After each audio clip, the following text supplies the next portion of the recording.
Happy sir. MHCT DULLB का paper भाई करना है क्लियर, करना है तो ये सेशन को एंड तक ज़रूर देखना, क्योंकि इस सेशन में आज मैं आपको एक छोटा सा रिफ्रेशर कोर्स देने वाला हूँ ऑन वर्ब्स। वर्ब्स में आपको क्या क्या टाइप के क्वेश्चन आ सकते हैं आपके एग्जाम में, उसके ऊपर ये सेशन है। तो सेशन को बिल्कुल एंड तक आपको अटेंड करना है और जुड़े रहना है मेरे साथ। लाइक करिए, शेयर करिए सेशन को, और हम आगे बढ़ाते हैं जय हिंद जय भारत के इस नारे के साथ।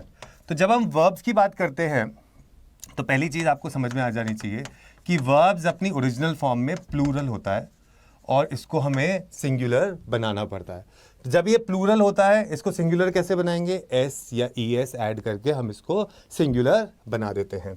इसमें पहली चीज़ जो आपके सामने आती है वो आते हैं टेंसेस, जिसमें आपके पास प्रेजेंट, पास्ट एंड फ्यूचर।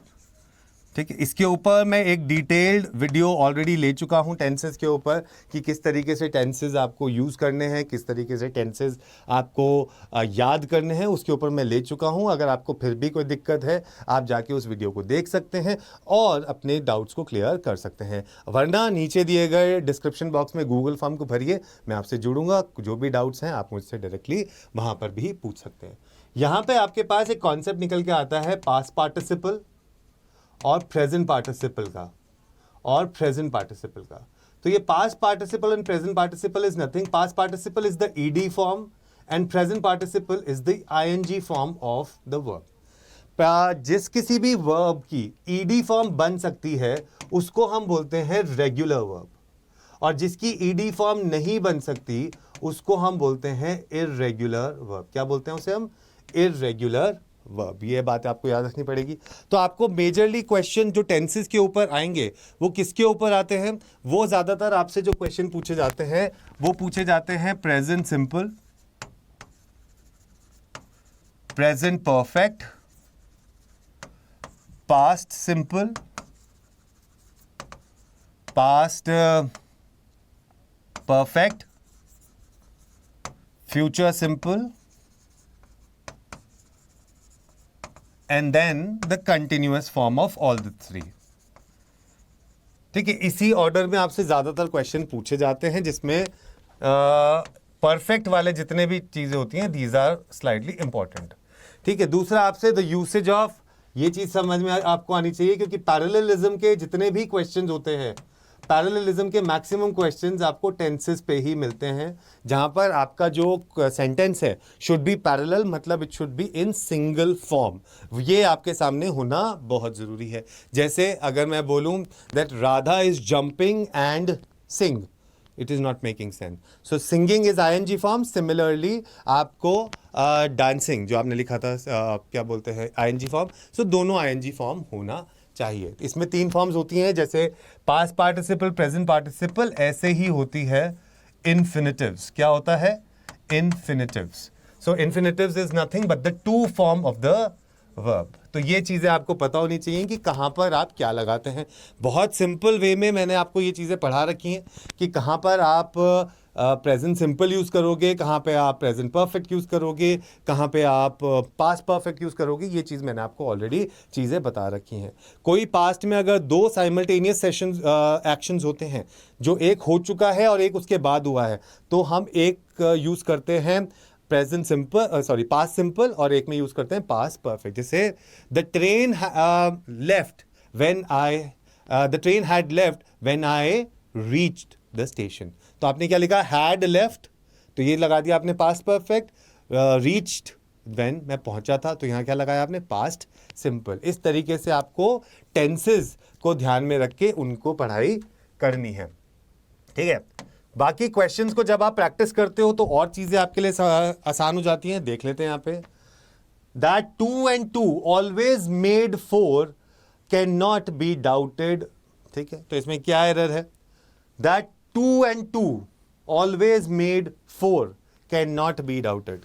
क्या होगा? That 2 and 2 always made 4। क्या एरर होगा इसमें? फटाफट से बताओ, जल्दी से बताओ, इसमें क्या एरर होगा? जल्दी से बताएंगे क्या एरर है आप लोगों को। भाई अभी मैंने आपको बताया, जल्दी से।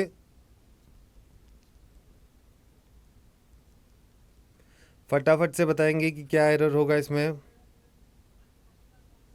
यहाँ पे आपको एक चीज़ ध्यान में रखनी है कि जब कभी भी हम किसी भी चीज़ को रेगुलरली करते हैं, ठीक है, रेगुलरली करते हैं, तो वहाँ पर क्या हो जाता है, we always use present simple. तो यहाँ पर ऑलवेज मेड फॉर नहीं, 2 and 2 हमेशा करते हैं, इट्स अ रूटीन, तो यहाँ पर मेक्स होगा, तो that is B is the correct answer. So B is the correct answer. Next one, Deepu hopes to become an officer after he will complete his higher education. क्या होगा यहाँ पे? Deepu hopes to become an officer after he will complete. So क्या होगा यहाँ पे? Clearly हमारे को समझ में आ रहा है कि यहाँ पे ये एरर है, he will complete, will नहीं आएगा, after he completes his higher education. So simple है ये तो question. Meenu along with parents, तो आप यो मीनू सिंगुलर सब्जेक्ट है यहाँ पे, along with her parents is going to Mumbai tonight because her eldest brother is ill there.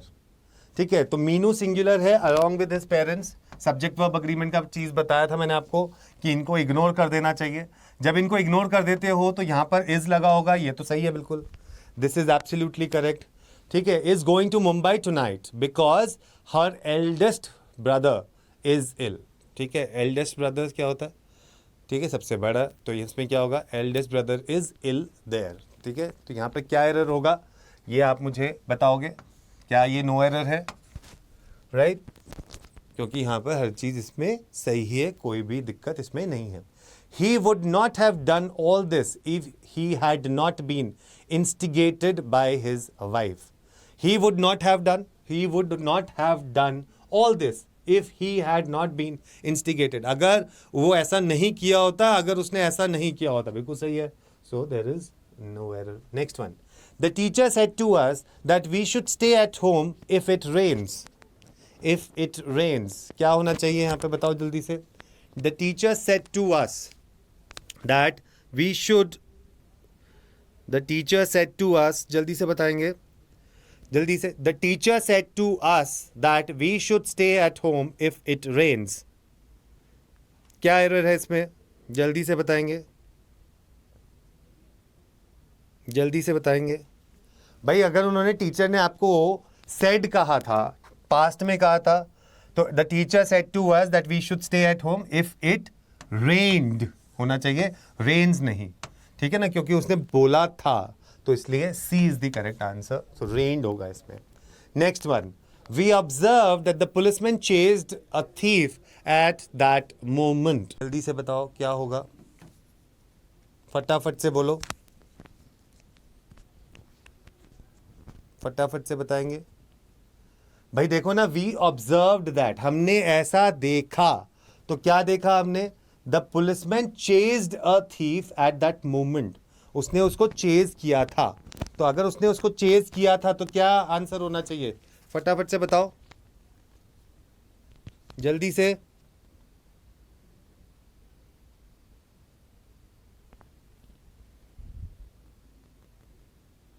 जल्दी से, अरे जल्दी से बता दो भाई।